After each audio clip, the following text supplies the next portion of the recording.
Salut, c'est ton boy Eddie qui est Monsieur Pensée Basket. Aujourd'hui, on est chez Marmont Sport et on se retrouve pour un nouvel épisode de Kicks on Fit. Comme d'habitude, je suis avec Monsieur Maximilien. Comment tu vas? Bien et toi? Tranquillement. Alors aujourd'hui, on va vous présenter la paire d'un MVP, la James Harden Volume 3.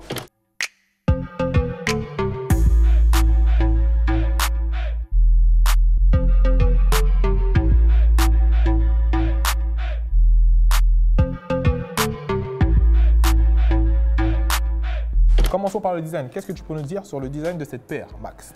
Déjà, quand on sort la chaussure de la boîte, on a l'impression, on ressent vraiment un objet. Donc, on a un sentiment de sécurité. C'est peut-être dû à ce knit qui fait un peu penser au Kevlar. Donc, Kevlar, c'est un matériau militaire qui est anti-balle et anti-lame.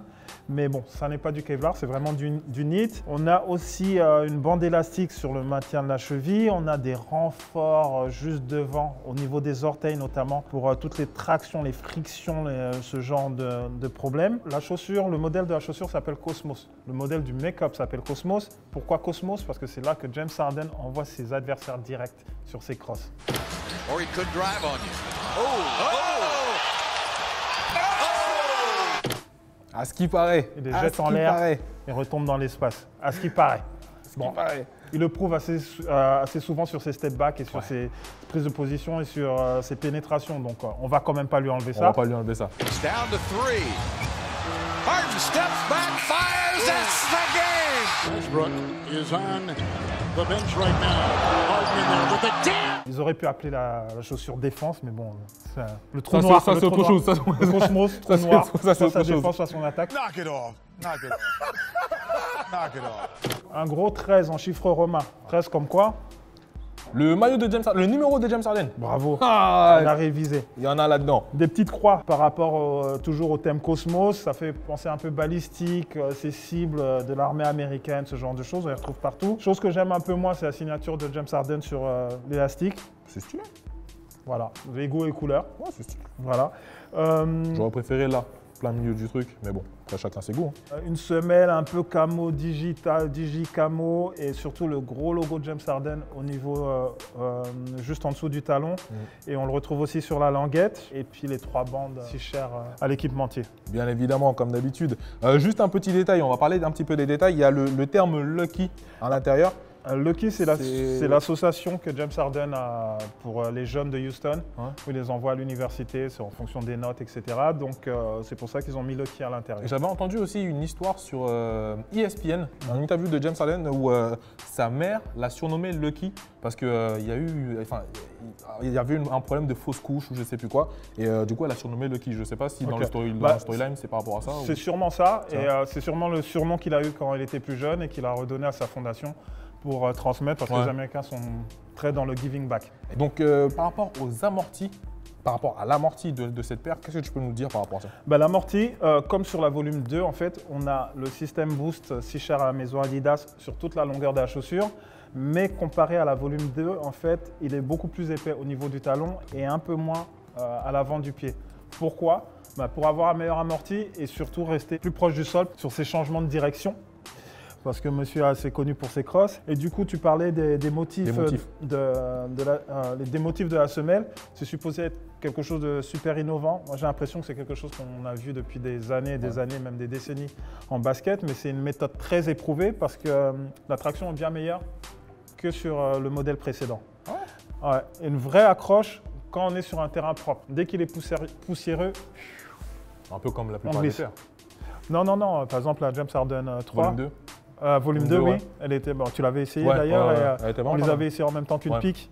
La Tony Parker. Ouais, la Tony Parker, et on voyait une grosse différence. Il y a une grosse différence sur le Donc, très bonne accroche, et surtout pour ces changements de direction. Mais il faut que le terrain soit propre. Au niveau du maintien de la cheville, très intéressant parce que la cheville ne bouge pas. On est vraiment loqué, bloqué. C'est par rapport aux matériaux ou c'est juste par rapport au... Je ne connais pas le secret d'Adidas dans la fabrication et ils ne me l'ont pas donné. Je pense qu'ils ne veulent pas le donner aux concurrents non plus. Mais ils ont fait du bon boulot. Après, je viens de regarder là plus précisément ce que tu me disais par rapport à la cheville. Je ne sais pas si tu vois là, mais c'est rentré à l'intérieur. C'est bien renforcé à l'intérieur. et on dirait que ton talon se cale vraiment. Ouais. En fait, t'as l'impression que c'est une cavité, genre ça part comme ça et ça suit derrière quand tu touches. Et donc tu mets ton talon dedans et tu bouges plus. Ok, excellent. Après, au niveau des features, pour une fois, c'est une tige basse. Donc le volume 1, c'était une tige basse. Le volume 2, c'était une tige plus 3/4. Ouais, un petit peu, ouais. Là, on est revenu sur une tige basse. Donc apparemment, James a ses préférences. Chose que j'aime beaucoup sur le confort de cette chaussure et dans le feature, c'est la doublure qui est en tissu éponge. Ça fait serviette, ça c'est moelleux.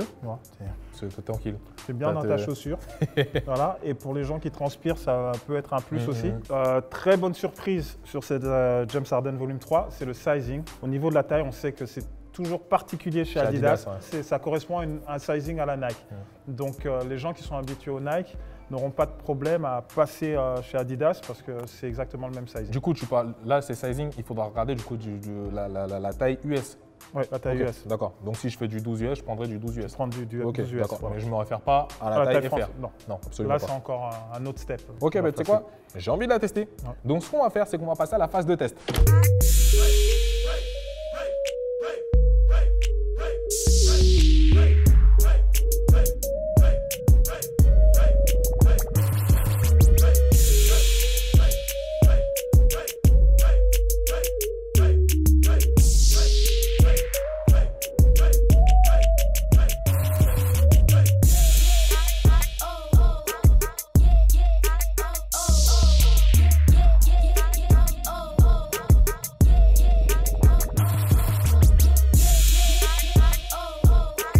Bon, on a fini de tester la paire. Ouais. Franchement, je donne mon ressenti, c'est par rapport à ce qu'on disait tout à l'heure, par rapport à au fait que la cheville soit calée, c'est vraiment le cas. Tu vois, genre, quand tu mets ton pied, tu as l'impression c'est comme si tu fermais une porte. Tu vois, c'est vraiment pap. Et franchement, c'est cool. Franchement, c'est cool. Et toi, qu'est-ce que tu penses de cette paire? J'aime bien, c'est un bon petit modèle. Je reste quand même fan de la volume 2. Mais après, il faut évoluer avec son temps et vendre des paires de chaussures. Donc tous les ans, forcément. Et du coup, par rapport au style de joueur auquel cette paire correspond, on va décrire James Harden puisque c'est une signature shoe, donc on va dire que c'est pour des volants qui jouent beaucoup sur les appuis de leurs adversaires et qui jouent beaucoup aussi sur leurs appuis. Et à ce qui paraît, quand tu portes cette paire, tu envoies tes adversaires dans le cosmos. Moi, je sais pas, c'est ce qui est dit, c'est ce qui est dit. Après, il faut voir. Hein. La promesse de vente, après vous pourrez voir sur les vidéos où Eddie a atterri, s'il a atterri dans le cosmos ou pas. Mais oui, je dirais au niveau du profil de joueur, c'est vraiment quelqu'un qui joue sur ses appuis et sur les changements de direction. La traction est fantastique et le retour d'énergie aussi, ce qui fait que bam bam, Eddie n'est plus là. Paf, hors champ. Cosmos. Donc, une note pour cette James Harden volume 3. Alors c'est un bon petit modèle, il est quand même margé à 160, entre 160 et 170 €. Donc je trouve qu'il ne les vaut pas, malgré la technologie Boost qui est à l'intérieur. Donc je lui mettrai un 7,5. Bonne chaussure, mais un peu cher à mon goût. Ouais. Donc ouais, si on parle de budget, c'est là que ça va un peu cuter. Moi, si je parle juste sur la performance, je lui donnerais un 7,5 parce que j'aime bien. J'ai connu mieux.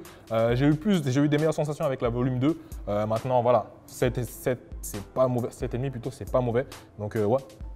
Bonne note comme ça. Voilà, on arrive à la fin de cette vidéo. J'espère qu'elle vous aura plu. Si elle vous a plu, comme d'habitude, n'hésitez pas à lâcher des pouces bleus juste en dessous de la vidéo et à vous abonner en cliquant sur la cloche pour recevoir les notifications à chaque sortie de vidéo. On remercie Marmont Sport de nous avoir accueillis dans leurs locaux. La Hoops Factory également, on leur remercie. On remercie qui d'autre? Encore Marmont Sport, la perle du Nord, Aubervilliers en force, CMA. En tant qu'ancien joueur d'Aubervilliers, je me dois de représenter. Comment il fait de l'RPZ? Représente, cousin, On est à la maison et surtout Adidas aussi. Merci Adidas. Ce superbe modèle. 7,5 sur 10, c'est un 15. C'est bien. C'est pas mal, franchement, c'est pas mal. On vous souhaite le meilleur et n'oubliez pas, crossez bien. Subscribe.